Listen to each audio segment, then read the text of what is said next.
Pues hermanos y hermanas, nuevamente es un gozo poder estar aquí con todos ustedes. Y siempre que vengo les traigo saludos de su iglesia hermana en Barcelona, en el barrio de Sant Gervasi de Piedra Ayuda. Así que reciban los saludos de la iglesia.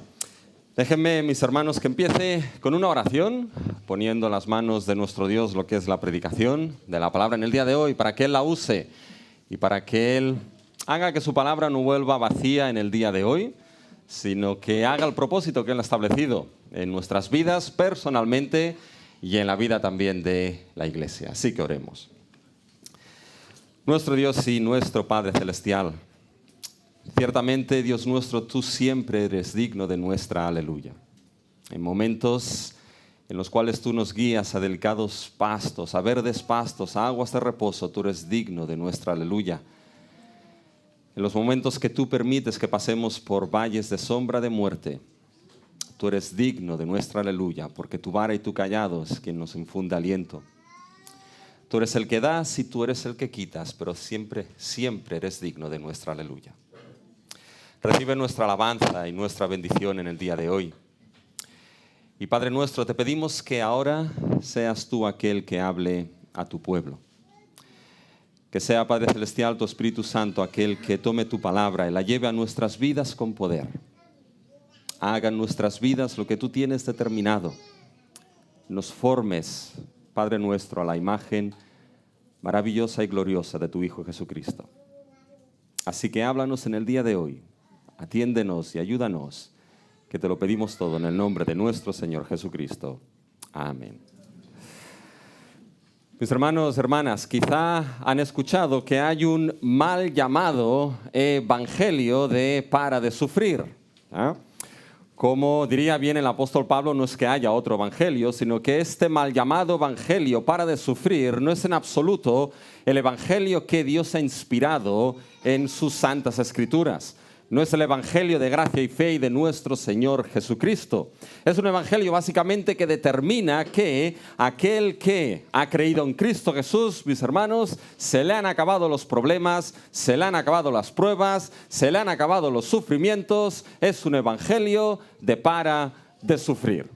Pues siento traerles en el día de hoy, mis hermanos, hermanas, malas noticias, porque la realidad es que cuando uno llega al evangelio de Cristo Jesús, el sufrimiento no para. Y las pruebas, mis hermanos, siguen o quizá en algunas ocasiones se incrementan. Porque lo que es el sufrimiento, mis hermanos, si la prueba en el Evangelio de Cristo es algo que está implícito en el Evangelio, en aquel Evangelio que nuestro Señor Jesucristo sufrió en la cruz para el perdón de nuestros pecados. Y la prueba es una realidad en la vida de aquellos que son hijos e hijas de Dios. Y Santiago, mis hermanos, enfrentará este tema en el capítulo 1 y en los versículos que hemos leído, sobre todo del versículo 2 hasta el versículo 8. El énfasis de esos versículos, mis hermanos, es la prueba de la fe. La prueba en la fe de los que son hijos de Dios. Ahora bien, todo y el énfasis de la prueba en esos versículos, en realidad Santiago lo que está haciendo aquí es utilizando la prueba de la fe para un objetivo mayor, lo que sería la madurez en la vida cristiana. Por tanto, Santiago está jugando con dos temas aquí. Uno, el afrontar las pruebas de la fe y al mismo tiempo el crecimiento en la madurez cristiana. Lo que Santiago está diciendo aquí en realidad, en el capítulo 1, los versículos del 2 al 8, es que afrontar las pruebas de nuestra fe es importante para el crecimiento en madurez en nuestra vida cristiana. Así que con estos dos temas en mente, mis hermanos y hermanas, tengan sus Biblias abiertas en el capítulo 1 de esta carta de Santiago y nos centraremos en los versículos del 2 al 8. Y la pregunta aquí es cómo afrontar las pruebas de la fe. Y vamos a responder a esta pregunta con dos puntos en el día de hoy que surgen directamente del texto de esta carta a Santiago. Primeramente con la actitud. Veremos, mis hermanos, que el gozo es la actitud con la que debemos afrontar las pruebas de la fe. Y segundo, veremos la sabiduría divina. La sabiduría divina es aquello que requerimos para afrontar las pruebas de la fe. Vamos primeramente a la actitud, mis hermanos y hermanas, el gozo. El gozo es la actitud con la que debemos afrontar las pruebas de la fe. Y fíjense que aquí Santiago, mis hermanos, empieza con una afirmación que si no es sorprendente, sí que en cierta manera es impactante. Porque fíjense lo que dice Santiago en el versículo 2. Dice, hermanos míos, tened por sumo gozo.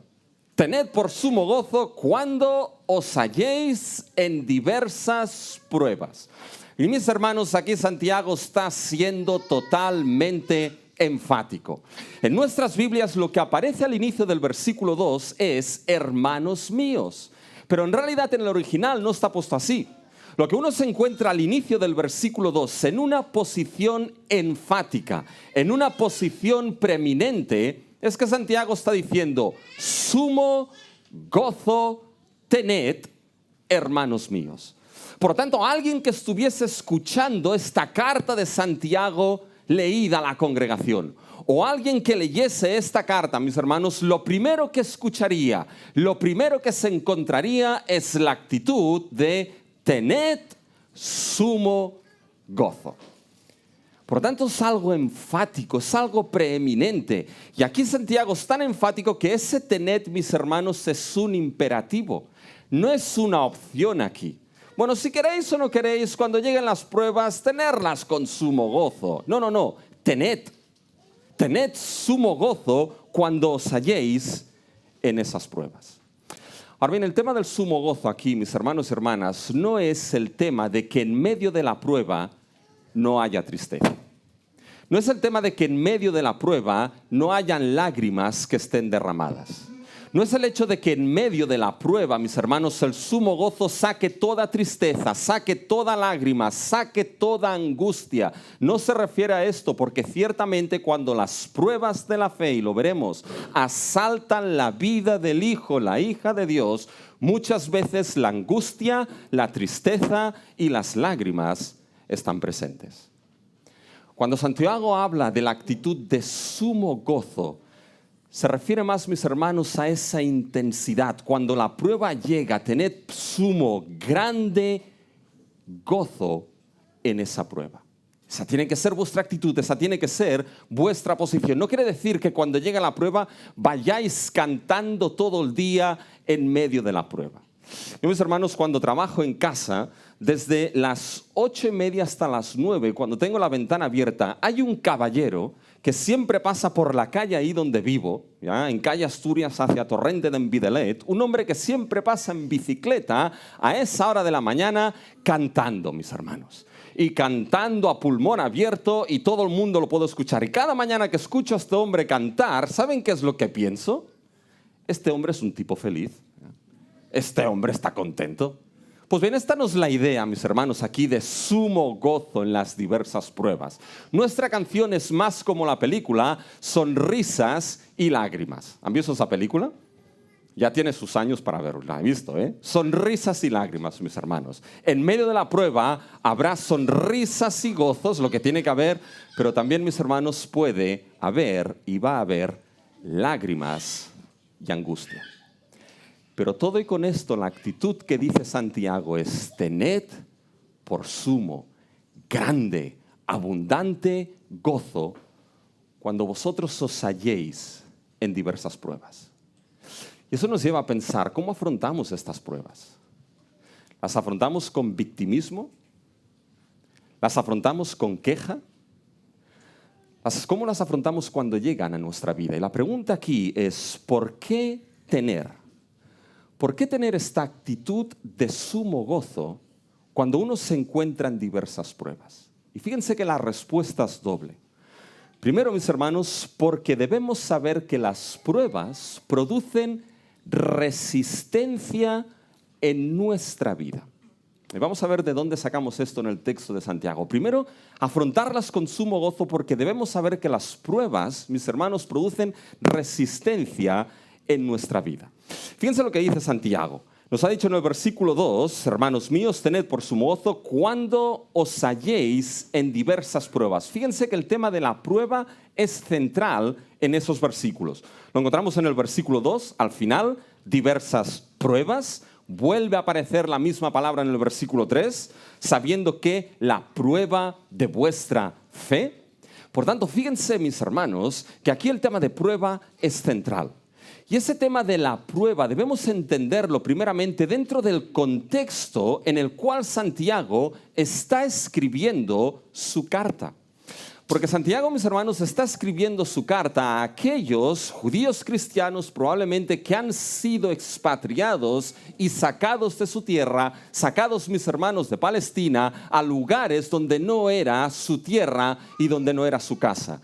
Y esta situación, mis hermanos, coincidió con la realidad de una crisis económica terrible en todo lo que era la tierra. Una crisis económica que trajo situaciones económicas complicadas, que trajo hambruna, que trajo hambre. Por eso, si recuerdan a Pablo, algo que se le pidió por los pilares de la iglesia de Jerusalén es que no se olvidasen de quién, que no se olvidasen de los pobres. Y en sus viajes misioneros, uno de los grandes propósitos que Pablo tenía a lo largo de sus viajes era levantar una ofrenda entre las iglesias gentiles. ¿Para quién? Para los santos y para los pobres de Jerusalén.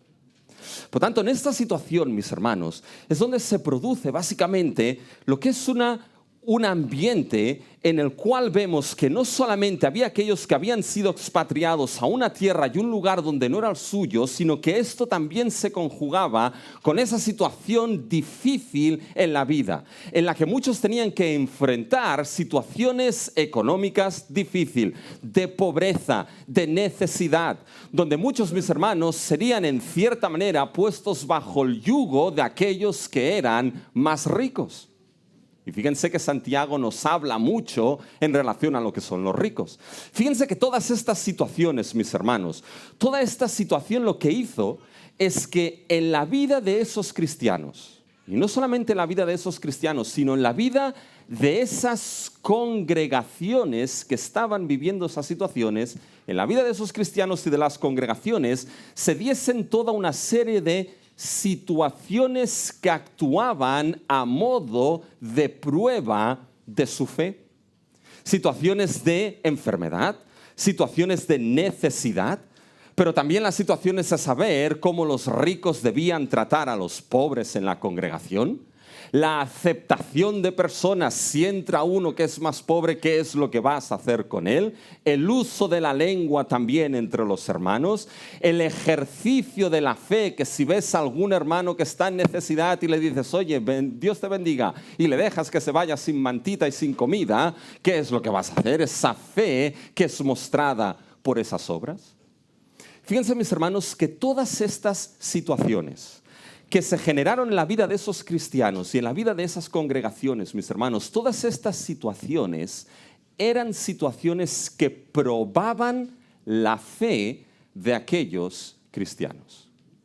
Eran situaciones que ponían a esos cristianos y a esas iglesias bajo el yugo de la prueba. Y es que las pruebas, mis hermanos, muchas veces no las podemos simplemente limitar a lo que es enfermedad, a lo que es persecución, a lo que es necesidad. Las pruebas, mis hermanos, pueden tener muchas caras, pueden tener muchos semblantes, pero van a probar la fe de aquellos que son hijos e hijas de Dios. Y lo que hace aquí Santiago, mostrando en su carta todo este panorama, todo este contexto, es mostrar de que la fe del cristiano es continuamente puesta a prueba.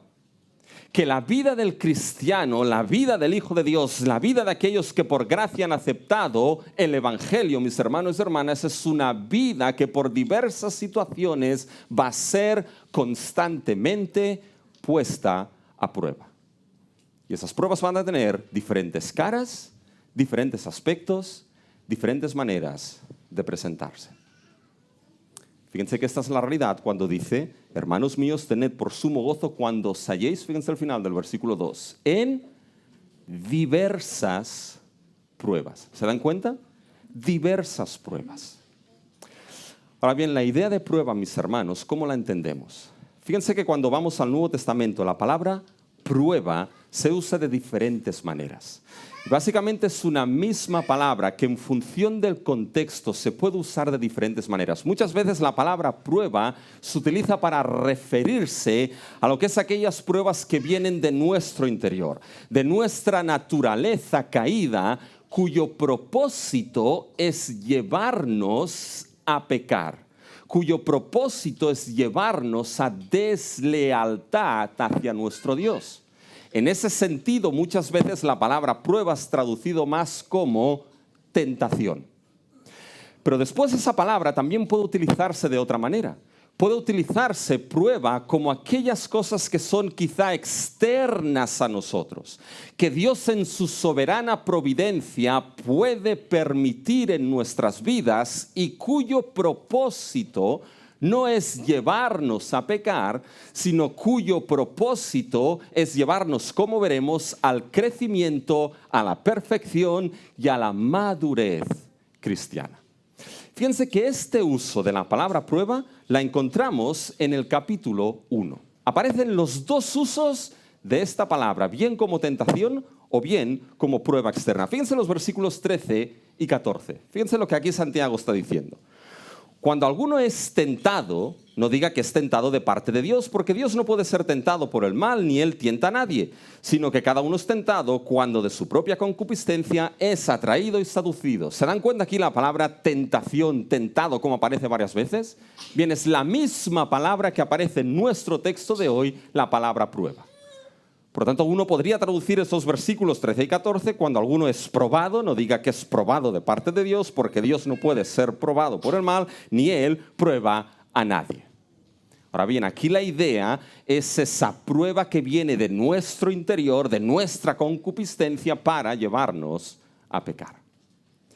Mientras que en nuestro texto, el contexto inmediato, mis hermanos, esas diversas pruebas se refiere aquellas cosas que pueden asaltar a nuestra vida, mis hermanos, pero cuyo propósito va a ser muy distinto. Su propósito va a ser probar la fe, para que esa fe, mis hermanos, el cristiano llegue a perfección y a madurez. Fíjense en nuestro texto, en el versículo 4, lo que dice: mas tenga la paciencia su obra completa, para que seáis, ¿qué? Perfectos y cabales, sin que os falte cosa alguna. Por tanto, será el contexto inmediato lo que nos dirá cómo debemos entender e interpretar la palabra prueba. Y en nuestro caso, mis hermanos, esas pruebas aquí, esas diversas pruebas son aquellas situaciones que Dios permite y que usará para nuestra madurez. Esas son las que deben afrontarse con la actitud de sumo gozo. Ahora bien, esa actitud de sumo gozo, mis hermanos, se afronta así porque hay un conocimiento que debemos tener. Fíjense, eso de afrontar las pruebas con sumo gozo, mis hermanos, no es en cierta manera, y no quiero ofender a nadie, lo que es, mis hermanos, un consuelo de tontos. ¿Ya? Bueno, oye, ya que me encuentro en medio de la prueba, pues oye, qué mejor que afrontarla. ¿De qué manera? Pues qué mejor que afrontarla con sumo gozo, porque no me queda otra. No se está hablando aquí, mis hermanos, de resignación cristiana en ese sentido. No se está hablando aquí de esto. Fíjense que hay un conocimiento que debe tenerse para poder afrontar esas pruebas con la actitud de sumo gozo. Fíjense lo que dice en el versículo 3. Fíjense cómo empieza el versículo 3. Sabiendo. ¿Ven ese sabiendo? Está en sus Biblias, ¿no? Pues no lo tachen porque es importante. Sabiendo, mis hermanos, ese sabiendo nos indica la causa o la razón por la cual afrontar las pruebas con sumo gozo. Santiago está diciendo: hermanos míos, tened por sumo gozo cuando os halléis en diversas pruebas, porque hay algo que debéis saber. Hay un conocimiento que os va a ayudar para afrontar esas pruebas con la actitud de sumo gozo. Por lo tanto, la actitud de sumo gozo del cristiano frente a la prueba no es algo irracional, no es algo ilógico, no es algo sin sentido. Hay una razón de ser en ello. Y la razón es el versículo 3. Fíjense, afrontarlas con sumo gozo. ¿Por qué? Sabiendo que la prueba de vuestra fe produce paciencia. Es decir, afrontarlas con sumo gozo, porque lo que debéis saber es que aquello que es probado es primeramente vuestra fe. Pero la idea aquí, mis hermanos, de probar nuestra fe no es la idea de que Dios prueba nuestra fe o puede permitir que nuestra fe sea probada para saber si tenemos o no tenemos fe. Esa no es la idea aquí. Mis hermanos, Santiago está escribiendo a creyentes. Y ¿saben qué? Dios ya sabe si tenemos o no tenemos fe. No tiene que probar eso. ¿Saben por qué? Porque la fe es el don de Dios, mis hermanos. Es Él quien lo da, ya sabe cuándo lo da, a quién se lo da. Por tanto, la idea no es tanto probar la fe en si creemos o no creemos, mis hermanos. Aquí la idea de sabiendo que la prueba de vuestra fe, mis hermanos, es la prueba de esa vida cristiana. Es la prueba, mis hermanos, de ese evangelio vivo en nuestras vidas. Eso es lo que va a ser probado. Spurgeon tenía una frase que me encanta. Bueno, tiene muchas frases que me gustan, Spurgeon, ¿ya? Pero una de ellas dice: una fe que no es probada es una fe cuestionable. Porque la fe genuina es una fe que va a ser probada. Y fíjense que aquí dice: tened por sumo gozo, porque debéis saber que lo que es probado es vuestra fe, y la prueba de vuestra fe produce ¿qué? Produce paciencia. ¿Cuánta paciencia, mis hermanos, necesitamos muchas veces en las pruebas? Somos una sociedad impaciente, mis hermanos. Se nos va el wifi, se nos cae el mundo. Ya no responde la cosa al momento. Ya las fotos del Instagram no salen. Tenemos que esperar 30 segundos más. La prueba de vuestra fe produce paciencia. Ahora uno puede decir aquí: oye, esto no ayuda mucho, Santiago. Tener sumo gozo sabiendo que lo que es probado es mi fe para que produzca paciencia, eso no ayuda mucho.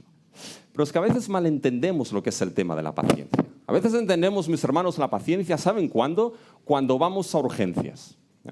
Porque ¿cómo se les llama a los que van a urgencias? Son los pacientes. Bueno, hoy en día son los repacientes, ¿ya? Porque uno tiene que esperar mucho, ¿ya? O como aquel, mis hermanos, que está en la parada de autobús y entonces le viene, mis hermanos, lo que es una tormenta con granizo, lluvia, piedra, le caen rayos al lado y él está ahí en la parada del autobús y es paciente porque sabe que al fin y al cabo el autobús, ¿qué? El autobús llegará. Y es la idea de esperar. Bueno, esta no es la idea aquí, mis hermanos, de que la prueba de vuestra fe produzca paciencia, porque la palabra que Santiago está utilizando aquí es una palabra fuera de lo común a la palabra normal para paciencia en el Nuevo Testamento. Es una palabra, mis hermanos, que de manera implícita debe traducirse más como resistencia, como aguante.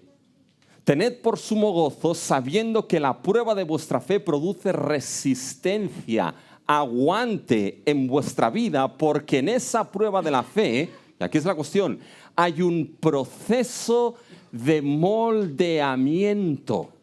Aquel que es probada su fe, hay un proceso de moldear, de formarlo para que haya resistencia en aquel que es probado. Es como el hierro, mis hermanos, que es puesto a fuego. ¿Han visto cómo le dan forma al hierro, mis hermanos? Cogen el hierro y primero ¿qué hacen? Lo ponen, mis hermanos, en la forja y lo ponen al fuego a altos grados para que el hierro, mis hermanos, se ponga incandescente y se ponga blandito, mis hermanos. Y después lo sacan. ¿Y qué hacen con el hierro que ha sido puesto ya en el fuego y a la forja? Le dan, mis hermanos, de palos en el yunque. Y venga a darle de palos en el yunque. Y una vez lo han calentado y le han dado de palos en el yunque, mis hermanos, vuelve a ponerlo al fuego, vuelve a sacarlo, vuelve a darle de palos en el yunque, y cuando ya se han cansado de darle palos y tienen la forma, lo ponen ¿dónde? Lo ponen en el agua y se enfría, mis hermanos, el hierro. No me gustaría ser hierro en ese momento. Pero mis hermanos, después de pasar por el fuego, por el martillo, por el yunque, por el agua, el hierro, mis hermanos, tiene una forma y una forma moldeada resistente, la cual ya no es fácil de volver a deformar, el cual ya no es fácil de volver a desdoblar, mis hermanos. Pues eso es lo que Santiago está diciendo aquí. Tened por sumo gozo porque la prueba de vuestra fe, de vuestra vida cristiana, de vuestra vida en el Evangelio, esa vida es probada para que produzca, ¿qué? Produzca esa resistencia, mis hermanos. Estáis en cierta manera, fíjense, las pruebas, mis hermanos, pueden ser la forja de Dios en nuestra vida.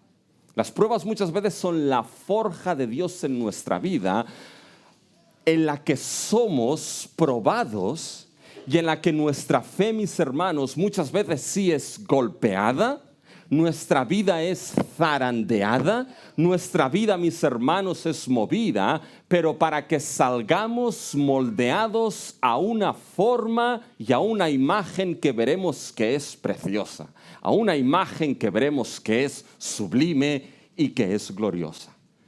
Pero somos puestos a esa forja para que nuestra vida se forme de tal manera que sea una vida resistente y madura de fidelidad a nuestro Dios. ¿Saben ahí donde vivo yo, mis hermanos? Ahí vivo al lado de una plaza. Y en esa plaza hay, uno que siempre ha estado ahí. Se llama Richard. Me conoce desde que era pequeño. Y es un hombre de calle. Y un día hablando con Richard, sucedió algo en la plaza. Hubo una pelea de unos que estaban un tanto ahí levantaditos y orgullosos. Y viene Richard y me dice: Rubén, no te preocupes.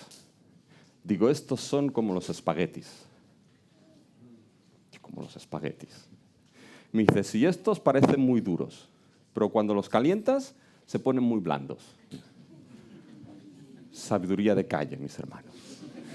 Pues fíjense que las pruebas es a la inversa, mis hermanos. Las pruebas, que es esa forja de Dios, mis hermanos. Es esa forja donde sí, nuestra fe es probada. Va a ser moldeada nuestra vida, pero para que al final, mis hermanos, la forma que salga sea una forma resistente que cueste de ser doblada en fidelidad a nuestro Dios. Por tanto, cuando estas pruebas vienen, debemos saber esto para tenerlas entonces con la actitud de ¿qué? Con la actitud de abundante y sumo gozo. Aun y cuando haya lágrimas, aun y cuando haya tristezas, aun y cuando haya dificultad, tenerlas por sumo gozo, porque es vuestra fe la que está siendo probada para que produzca esta resistencia en vuestra vida. Esos creyentes debían saber esto, y mis hermanos, nosotros en el siglo XXI debemos saber exactamente lo mismo, porque saben, hay algo que no ha cambiado. Las pruebas estaban en el primer siglo para la fe de esos creyentes, como las pruebas están en el siglo XXI para nosotros que somos creyentes por gracia y fe en nuestro Señor Jesucristo. Y tanto ellos como nosotros debemos saber que esas pruebas, mis hermanos, que Dios permite, sea por disciplina o de otra manera, no entro en esto, mis hermanos, que esas diversas pruebas van a ser esa forja que nos va a formar, y que no son, y eso es muy importante, no son sin sentido y propósito en nuestra vida. Y eso es glorioso, porque la prueba de la fe en la vida cristiana, permitida soberanamente por Dios, son pruebas que nunca están carentes de sentido y propósito en la vida de los que Él ama. Porque nuestro Dios no es un Dios carente de propósito.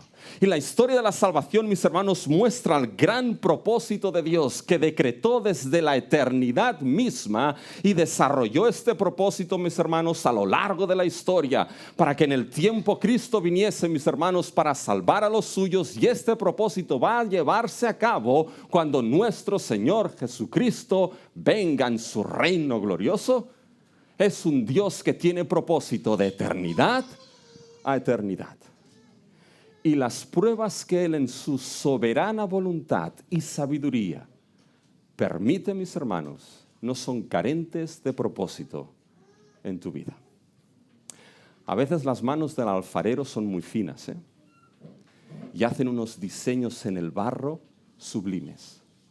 Pero a veces las manos del alfarero aprietan el barro y lo aprietan para darle forma. Pero no es glorioso, mis hermanos y hermanas, saber que cuando la prueba llega, mis hermanos, hay propósito en ella por parte de Dios. De que bien sabemos que aquellos que aman a Dios, todas las cosas ayudan a bien. Esto es, a los que conforme a su propósito son llamados. Por tanto, ¿por qué tenerlas por sumo gozo? Porque, mis hermanos, esas pruebas producen resistencia en nuestra vida, pero por otro motivo. Porque el propósito final, fíjense, el propósito final es la madurez cristiana. Fíjense ahora, mis hermanos, entendemos, la prueba de nuestra fe produce paciencia, produce resistencia. Pero ¿por qué es esto tan importante? Fíjense ahora, mis hermanos, como en el versículo 4 nos dice algo Santiago. Dice, mas tenga la paciencia, la resistencia, su obra, ¿qué dice? Completa. Fíjense como el tema de completo aquí es importante, porque lo vuelve a repetir. Mas tenga la paciencia, su obra completa, para que seáis perfectos. ¿Ven esa palabra perfectos? Es exactamente la misma palabra para completo. Uno puede traducir este versículo, mas tenga la paciencia, su obra perfecta o completa, para que seáis perfectos o completos. Aquí la idea de perfección, mis hermanos, no se refiere aquí primeramente a la idea de que uno sea perfecto y sin pecado. Todavía no, ya llegaremos. Es el ya, pero todavía no. ¿Ya? Pero estamos aquí, mis hermanos. Es la idea de plenitud en el sentido de madurez. De madurez en la vida cristiana. De madurez a la imagen de alguien muy concreto y específico. Lo veremos. Pero fíjense que si rascamos un poquito más este versículo 4, fíjense lo que dice, mis hermanos. Hay algo que Santiago no quiere que se escape aquí. El versículo 4 dice, mas tenga la paciencia o la resistencia su obra completa. Y aquí, mis hermanos, Santiago está apelando a la responsabilidad de aquellos cristianos sometidos bajo la prueba de su fe. Porque en realidad lo que este versículo dice, como se tendría que traducir más literalmente, es dejad que la paciencia, dejad que la resistencia tenga su obra completa. Dejad que llegue a su plenitud, dejad que llegue a su fin. ¿Se dan cuenta? En cierta manera apela a la responsabilidad de aquellos que son probados. Hay una versión, una traducción de la Biblia que no me gusta para el estudio, pero que a veces ayuda, que es la versión de Dios habla hoy. Fíjense cómo traduce. Más que una traducción es una paráfrasis, pero fíjense lo que hacen, mis hermanos. Pero procuren que esa fortaleza los lleve a la perfección, a la madurez plena, sin que les falte nada. ¿Se dan cuenta? Procuren que esa fortaleza les lleve. Es decir, dejen que la prueba de vuestra fe llegue a su plenitud. Déjenlo. Ahora, la cuestión aquí no es que nosotros ayudemos a Dios a que Él nos haga madurar. No, Dios se basta por sí solo, mis hermanos. No necesita a nadie. El hecho de dejen que la paciencia, que la resistencia llegue a su plenitud, es la idea de decir, oye, no quieras correr y escapar de esa prueba que ha llegado a tu vida. No quieras hacer como las avestruces y esconder la cabeza bajo tierra. Que por cierto, esto no sé si es un mito, una leyenda urbana o realmente hacen esto, mis hermanos. No quieras escapar de la prueba. Una, porque no podrás. Y dos, no quieras escapar porque entiende que esa prueba es para que tu vida sea formada y crezcas en madurez en tu vida cristiana. ¿Se dan cuenta? Por tanto, esta es la idea aquí, mis hermanos. Hay algunos que tienen el modo victimista, mis hermanos, en las pruebas. Siempre la víctima.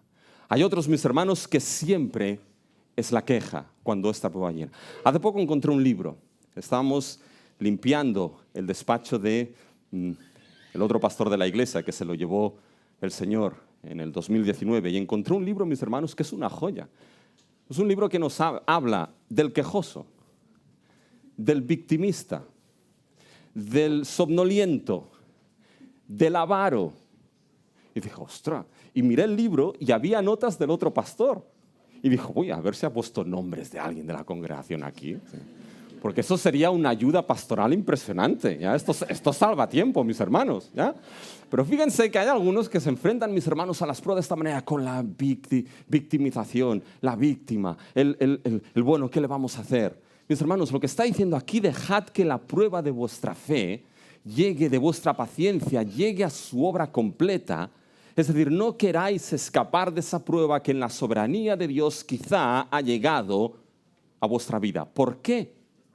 Porque fíjense, esa fortaleza, esa paciencia, esa resistencia solamente es el medio para un fin mayor.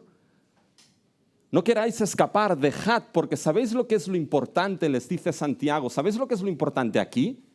Lo importante sois vosotros, cristianos. Lo importante es vuestra vida. Lo importante es vuestro crecimiento. Fíjense en el versículo 4. Mas tenga la paciencia su obra completa. Fíjense el propósito. Fíjense dónde está, mis hermanos, el centro aquí. Para que seáis, ¿qué? Perfectos y cabales sin que os falte cosa alguna, mis hermanos. Esta es la cuestión. Dejad que la paciencia que proviene de esa fe que es probada en vuestra vida llegue a su plenitud, porque esto es para que el propósito, para que vosotros cristianos que estáis siendo probados, a veces de manera más fácil y a veces de manera más difícil, vosotros lleguéis a ser completos, lleguéis a ser perfectos, lleguéis a ser cabales, sin que os falte nada en vuestra vida. ¿Os dais cuenta? Lleguéis a ser maduros, mis hermanos. Por tanto, la idea aquí de Santiago es que esa obra completa, mis hermanos, de la resistencia se produce cuando la fe es probada y el beneficio último es la madurez, pero esto funciona para aquellos que son capaces de entender y afrontar las pruebas, mis hermanos, con sumo gozo y no escapando de ellas. Cuando uno lo ve así, mis hermanos, la prueba entonces, mis hermanos, en la vida, la prueba de la fe, la prueba de nuestra vida cristiana, mis hermanos, no es una falta de amor de Dios hacia nuestra vida. No es una falta de interés de Dios hacia nuestra vida. Cuando viene la prueba dice, el Señor se ha olvidado de mí. ¿Cómo Dios ha permitido algo así? Ya no me quiere, ni mucho menos, mis hermanos. No es la falta de amor ni de interés de nuestro Dios y de nuestro Padre Celestial. Al contrario, puede ser su muestra de amor, mis hermanos, porque lo que Él desea de aquellos que Él ha salvado en su Hijo y ama es que lleguen a ser completos, cabales y maduros como sus hijos. ¿Y saben por qué sabemos esto, mis hermanos? Porque esto es lo que hizo el Padre con su Hijo amado. Porque así es como el Padre actuó con aquel que Él dijo, este es mi Hijo amado. Fíjense lo que leemos en Hebreos capítulo 2, versículo 10. Dice, porque convenía a aquel por cuya causa son todas las cosas y por quien todas las cosas subsisten, que habiendo de llevar muchos hijos a la gloria, fíjense lo que dice ahora el texto, perfeccionase por las aflicciones al autor de la salvación de ellos. ¿Se dan cuenta de lo que dice aquí el autor de Hebreos? Que aquel por quien son todas las cosas, mis hermanos, habiendo de llevar muchos hijos a la gloria, aquellos que escogió desde antes de la fundación del mundo, mis hermanos, habiéndolos de llevar a la gloria, convenía que perfeccionase, hiciese perfecto, hiciese completo, hiciese maduro ¿a quién? A aquel que es el autor de su salvación. ¿Y quién es este? Este es nuestro Señor Jesucristo. Mis hermanos, Dios sometió a aflicción, a prueba, a fuego, a yunque a Cristo Jesús, mis hermanos, para que fuese completo y perfecto para ser nuestro único y suficiente Salvador. Y mis hermanos, esto no es que Cristo no era perfecto y poco a poco por las pruebas fue hecho perfecto. Esta no es la idea, mis hermanos. Jesucristo fue el ser humano más perfecto y sin pecado. El contexto de Hebreos es el contexto de su obra, mis hermanos, como sumo sacerdote. Como sumo sacerdote debía ser como uno de los suyos, como uno del pueblo, mis hermanos. Y debía ser tentado como carne y sangre, al igual que nosotros somos tentados, puesto bajo el yunque de la misma manera que nosotros somos puestos, mis hermanos, sufriendo las debilidades de lo que significa ser humano, con la gran diferencia de que Él fue el único que fue sin pecado. Pero siendo como uno de nosotros, pasando bajo la prueba, la debilidad y la aflicción, mis hermanos, es aquel que después de su muerte y su resurrección, ascendiendo a la diestra del trono celestial, es el que mejor entonces puede interceder por ti y por mí. Es el que mejor puede entonces interceder por su pueblo. Es aquel, mis hermanos, que cuando nosotros somos probados y tentados, podemos mirar a aquel que está a la diestra, y porque Él fue tentado, pero venció en todo, mis hermanos, en toda tentación y en toda prueba, Él es aquel que puede socorrernos cuando venimos delante del trono de gracia, mis hermanos. Y ese que fue puesto bajo aflicción para ser perfeccionado como nuestro único y suficiente Salvador, este es aquel que el Padre desde el cielo dijo: este es mi Hijo amado. No fue una muestra de falta de amor del Padre al Hijo. Este es mi Hijo amado. Pero este Hijo amado también es mi siervo sufriente. Y una cosa, mis hermanos, no quita a la otra. Y si el Padre hizo esto con su Hijo, mis hermanos, también lo hará con aquellos que hemos sido adoptados en Cristo Jesús como sus hijos. Y las pruebas, mis hermanos, serán para que seamos perfectos y cabales, maduros, pero ¿saben a la imagen de quién? A la imagen de aquel, mis hermanos, que fue probado y hecho perfecto como nuestro Salvador. Porque al fin y al cabo, mis hermanos, las pruebas y la forja de Dios en nuestra vida cristiana es para que al final, mis hermanos, al final seamos hechos a la imagen perfecta, gloriosa y sublime de nuestro Señor Jesucristo. Cada prueba, en cierta manera, puede ser un pasito más allá para que la imagen de Cristo, a la cual has sido destinado desde antes de la fundación del mundo, sea formada en ti. Fíjense que antes he citado Romanos 8:28. Pues sabemos que los que aman a Dios, todas las cosas ayudan a bien. Esto es, a los que conforme a su propósito son llamados. Pero nos quedamos siempre en el 28. Vayan al 29, mis hermanos. Porque a los que predestinó, mis hermanos, ¿qué dice? A estos que predestinó, mis hermanos, ¿los predestinó para qué? Para que fuesen hechos conforme a la imagen de su Hijo, para que Él sea el primogénito entre muchos hermanos, porque a los que predestinó, a estos también llamó, y a los que llamó, a estos también justificó, y a los que justificó, a estos también glorificó. Y mis hermanos, el fin de nuestra glorificación, ¿saben lo que es? Ser hechos en un abrir y cerrar de ojos a la imagen perfecta de nuestro Señor Jesucristo. Por tanto, tened por sumo gozo, porque la prueba de vuestra fe produce resistencia y os moldea para que seáis hechos a la imagen de Cristo Jesús. Pero saben, mis hermanos, ahora paso al segundo punto, esto es más corto, Llegué a este punto del mensaje y pensé: Rubén, esto es difícil, esto es difícil. Porque uno puede tener el conocimiento, pero aplicarlo a la vida real es difícil. Y para que esto no suene como una utopía cristiana, que no lo es, mis hermanos, hay algo que se requiere para que este sabiendo del versículo 3 pueda aplicarse a la vida diaria cuando las pruebas se presentan. ¿Y saben lo que se requiere, mis hermanos? Se requiere sabiduría. Sabiduría divina. Y fíjense, ese es el segundo punto que sale del texto. La sabiduría divina es aquello que requerimos para afrontar las pruebas de la fe. Fíjense a partir del versículo 5.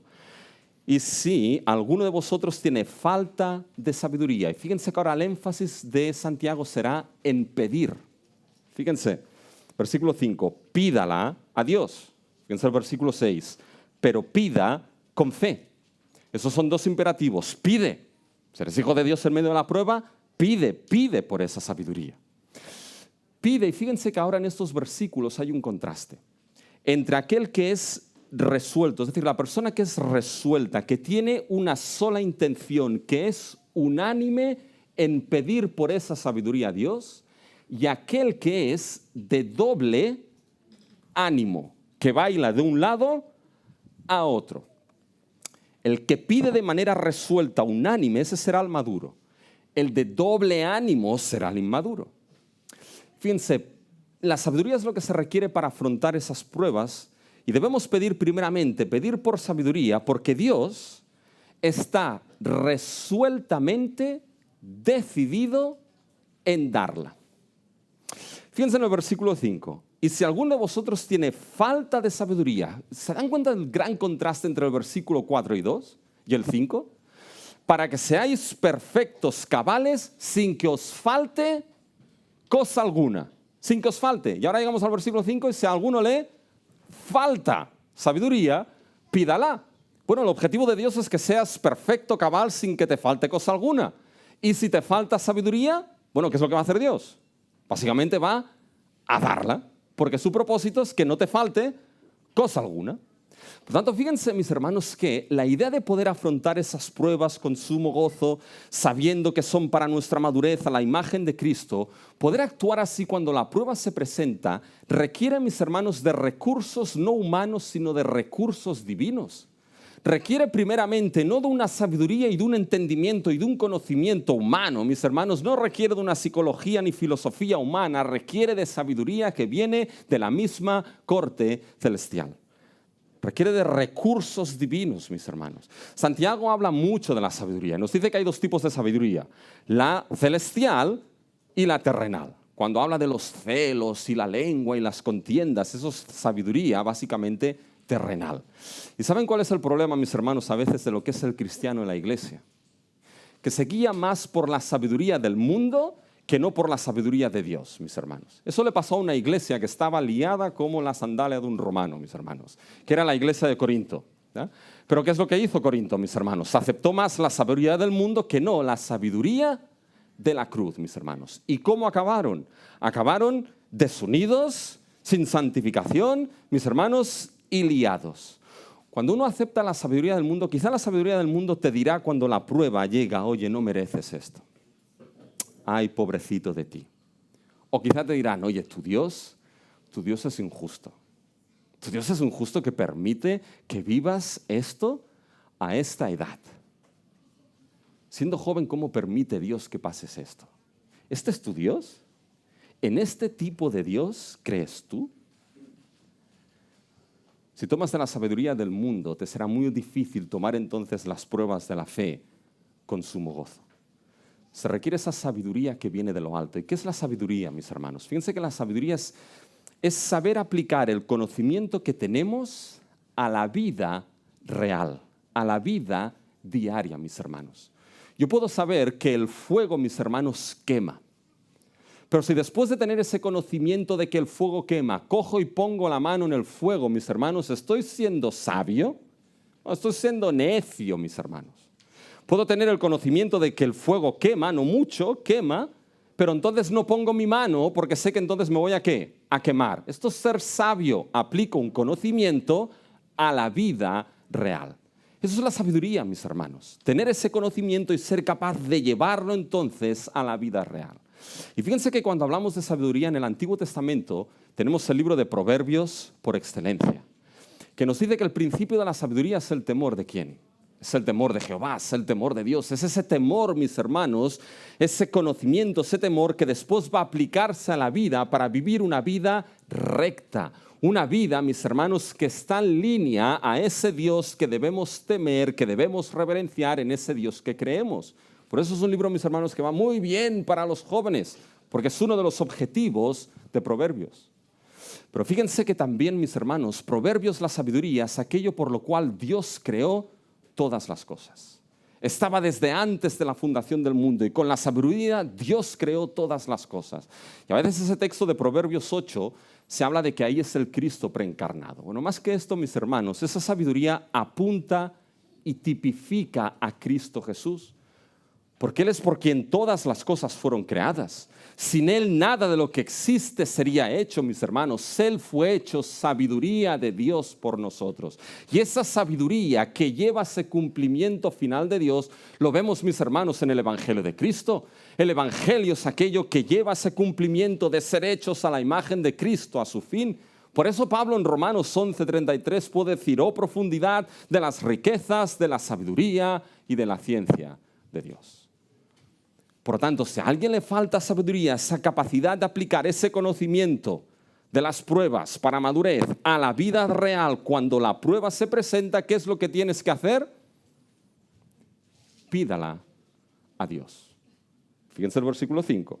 Y si alguno de vosotros tiene falta de sabiduría, pídala a Dios. Evidentemente a Dios, porque Dios es el Dios sabio. Pero pídala a Dios porque hay otra cosa, mis hermanos, fíjense.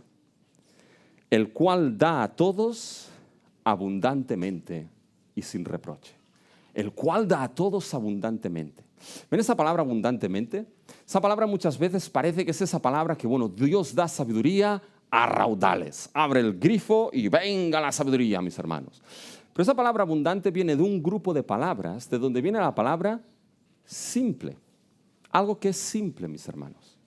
Y algo que es simple no significa solamente que es algo sencillo, mis hermanos. Cuando se habla de algo simple, se está hablando de algo, mis hermanos, que no puede ser dividido. La partícula simple, bueno, yo no sé de ciencias, quizá ahora digo, mis hermanos, una herejía científica de aquellas de caballo, mis hermanos. Pero fíjense que el átomo es una partícula simple que en teoría no tendría que ser dividida. Cuando aprendimos a dividir el átomo, mis hermanos, ¿qué es lo que aprendimos a hacer? Bueno, un gran desastre, mis hermanos, la bomba atómica. Fíjense, mis hermanos, que en cierta manera las cosas simples son aquellas cosas que no pueden dividirse, que son unánimes, que conforman una unidad. ¿Saben qué? Ese es nuestro Dios, mis hermanos. Hay un atributo que hablaban los puritanos, que hablaban de la simplicidad de Dios. Y cuando hablaban de la simplicidad de Dios, no se quería decir, mis hermanos, que Dios era sencillo, sino que Dios, mis hermanos, como simple no puedes dividirlo. Que Dios siempre actúa con todo lo que Él no se puede dividir en su ser y no se puede dividir en sus propósitos. En ese sentido, que Dios sea simple, ¿saben lo que significa? Que Dios no es de doble ánimo. De que Dios siempre actúa como todo lo que es y como uno, a un ser trino, como a uno en su esencia y en sus propósitos. Esa es la idea de que Dios entonces es unánime, está resuelto en dar esa sabiduría cuando se pide. Y la da, mis hermanos, de manera unánime. Me encanta lo último del versículo 5. Sin reproche, mis hermanos. Eso es fantástico, ¿eh? Porque uno se encuentra en medio de la prueba y va delante de Dios y pide sabiduría, mis hermanos, si no se encuentra un dedo índice acusador que viene del cielo y dice, ¿cómo puedes pedirme esto? O a veces uno se presenta delante de Dios y dice, ¿cómo le puedo pedir por esto a Dios? ¿Qué es lo que va a pensar de mí? O alguien puede pensar de alguien que está pidiendo por sabiduría, ¿cómo puede pedir esto, hombre? Delante de Dios. ¿No se da cuenta de que eso es una falta de fe?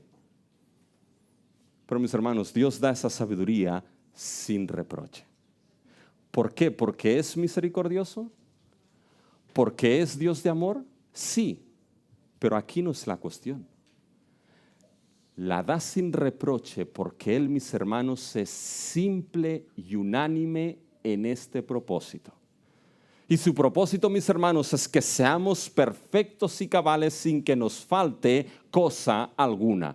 Y como Él es unánime y simple y no es de doble ánimo en ese propósito, cuando su hijo o su hija en medio de la prueba se presenta delante de Él y le dice: Padre, Dios mío, dame sabiduría para entender esa prueba, Dios la da sin reproche de manera unánime a aquel que le pide, mis hermanos. Por eso Santiago puede estar tan seguro al final del versículo 5, y les será dada. Fíjense que Dios da esa sabiduría en base a quién es Él, en base a su carácter, en base a su propósito.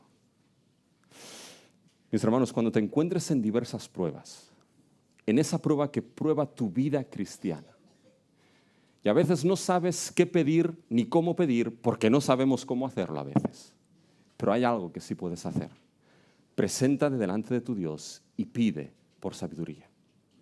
Pide que Él sea que te dé ese recurso para que entonces ese conocimiento de que, Señor, tu forja me forma la imagen de Cristo, puedas aplicarlo a tu vida en medio de la prueba. Pero pide con fe, dice el texto. Déjeme que lo cambie un poco, no se asusten. Debemos pedir, mis hermanos, también, y eso ya es lo último, por sabiduría de manera consistente con el carácter de Dios.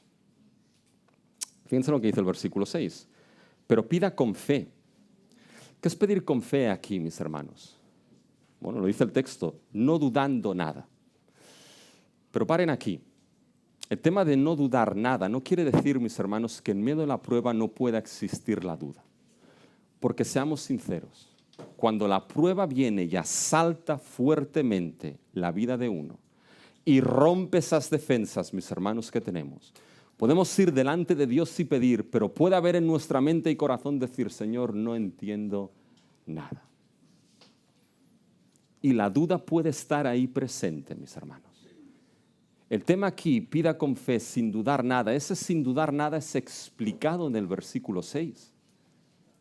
Es aquel que no está dividido como las ondas del mar. Fíjense, porque el que duda es semejante a la onda del mar que es arrastrado por el viento y echada de una parte a otra. No piense pues quien tal haga que recibirá cosa alguna del Señor. ¿Se dan cuenta? Aquí el que duda no es aquel que no tiene duda, sino que es aquel, mis hermanos, que su corazón está dividido entre un extremo y otro. Es decir, no es simple, unánime, resuelto en que cuando llega la prueba se presenta delante de Dios y dice: no entiendo nada, pero dame sabiduría.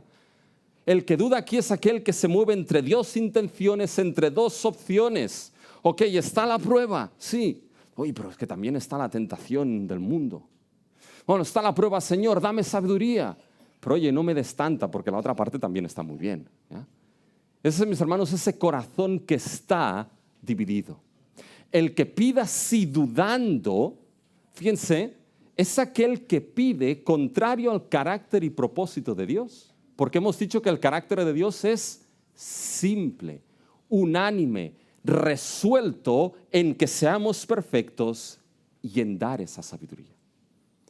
El que pida así no piense que va a recibir cosa alguna, porque el hombre de doble ánimo, fíjense, es aquel cuyo corazón, mis hermanos, está dividido. Y quizá en medio de la prueba su anhelo no es realmente que su vida sea forjada a la imagen de Cristo Jesús.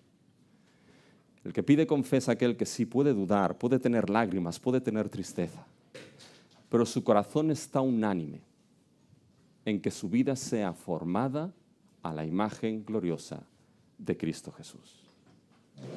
Así que, mis hermanos y hermanas, cuando se encuentren en diversas pruebas, ténganla por sumo gozo.